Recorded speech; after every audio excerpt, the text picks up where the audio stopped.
وهو عارف، وليد عارف النجاحات اللي معموله قبله عامله ضغط عليه، لان في الشارع يقول لك لو ما خدتش البطوله هناك تغيير. والنتائج اللي هتحصل في كاس الامم الافريقيه 4 مرشحين للبطوله، اقول لك المغرب مرشح الاول انتخابات يا محمد، ومش هتقدر ترضي اي حد لان الاختيارات كتيره عديده. فهو عنده المهمه الاولى ايه؟ ان يحول الضغط ده لضغط ايجابي. ادي 1. 2 يحرر اللعيبه تنزل متحرره. يعني كانك كنت تقول كابتن وظيفته في كاس العالم مهدده بهذه البطوله. عكس سلامي ضامن مكانه في كاس العالم مع الاردن. ما شاء الله تبارك الله. ان شاء الله ان شاء الله انتم الاثنين في كاس العالم ان شاء الله. يعني احنا طموحنا كبير وثقتنا كبيره في وليد، لانه خلال هذه الفتره اللي قضاها على راس المنتخب عرفت نجاح وكذلك عرفت يعني تكوين طاقم تقني موسع من كفاءات متعدده. واللاعبين احنا شفنا المنتخب المغربي قبل كاس العالم، يعني ولا واحد كان عارف الطريقه اللي غيخوض بها كاس العالم، وبالتالي تفاجئنا بالطريقه اللي اختارها وليد واللي كانت ناجحه وصلتنا لنصف النهائي.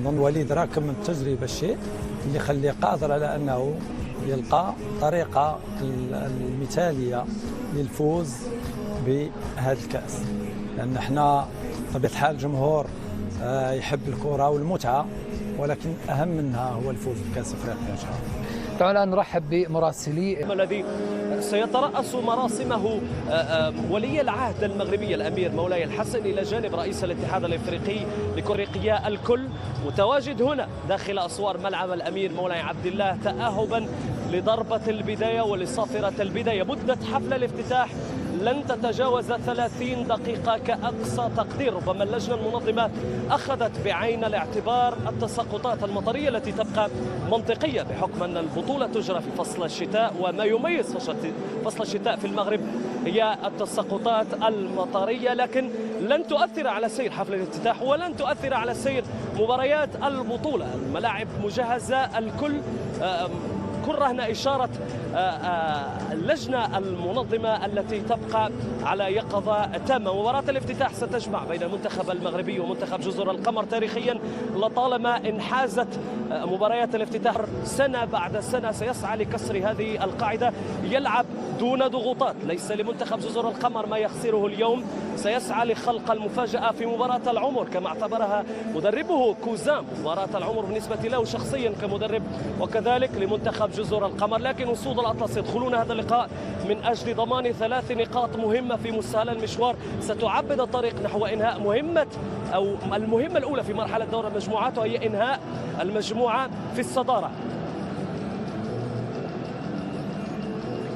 شكرا لك مهدي، كنت معنا من أرضية ملعب الأمير مولاي عبد الله في الرباط العاصمة المغربية التي تستعد بعد قليل لحفل افتتاح هذه البطولة التي تاريخيا كابتن محمد قدمت الكثير من النجوم والأساطير وفتحت أبوابا كبيرة للكثير من اللاعبين الأفارقة للاحتراف في أفضل الأندية على مستوى العالم. أنا على المستوى الشخصي محمد كان حلمي وأنا صغير ألعب في البطولات الأفريقية. تلعب بس؟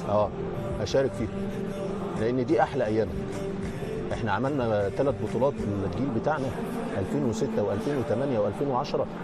اللعيبه المحترفه كانت بتنتظر المشاركه في البطولات الافريقيه. وانت يمكن اللي حفزك اكثر وانت صغير انجاز ال 98. ايوه مع كابتن جوهر الله يرحمه، كان جيل الكابتن حسام حاليا المدرب. يعني حسام عنده الفرحه اللي كلاعب اللي المفروض ينقلها للعيب، وده دور كبير. ارث مصر في البطولات الافريقيه 7 بطولات. فالبطولات الافريقيه محمد بتبقى حفله كرنفال، الواحد كان مستمتع. يعني بطوله 2008 دي بتبغانا الناس اللي موجوده في الشوارع كانت بتدور على اللعيبه المحترفه. كان عندنا زيدان، الناس الولد الصغير كان يلف ورا الاتوبيس ويشوف زيدان فين، محمد زيدان، فاهم؟ فالناس عاوزه تحرم الاتحاد الافريقي عاوز يحرم الناس دي انها تشوف محترفينها كل سنتين. مستخسر على المحترف اللي في جاي من افريقيا 3 أسابيع كل سنتين. انت ضد كل 4 سنوات طبعا، انت مع السنتين. ايوه، مش كل اللي بيصلح لاوروبا يصلح لافريقيا. وبعدين هل القرار خارج من الكاف؟ لا مش خارج من الكاف، من الفيفا. ايوه. عيسى حياته تعرض لضغط كبير عشان يغير البطوله من كل 2 ل4. عشان تقصد المحترفين. النظام الجديد يخدم الانديه بسبب ابتعاد اللاعبين تقريبا شهر عن الدوريات الاوروبيه بالذات. أيوة. وبعدين يا محمد 4 سنين في عالم كره القدم كبير. انا مثلا جيل لم يوفق في التصفيات وما وصلش لعب كاس تعوض في كاس افريقيا 8 سنين ممكن يقعد 8 سنين عشان يلعب بطوله افريقيا. والبطوله حتى يقول لك دوري الامم الافريقيه لوجستيا صعب جدا. ايوه بس كاس اسيا كل 4 سنوات، كاس اوروبا كل 4 سنوات، يا عم انتوا اغنياء. كوبا امريكا انتوا اغنياء. حتى انتوا اغنياء بس انتوا ما تعرفوا تستفيدون من مواردكم. الاوروبيين نهبلنا وسرقنا. ايوه يعني مشكلتكم انتم مع الاوروبيين. ايوه طبعا. بس لا تقول انتم مش اغنياء، انتم اغنياء. ايوه ما هو منهوبين. ثروات القاره منهوبه.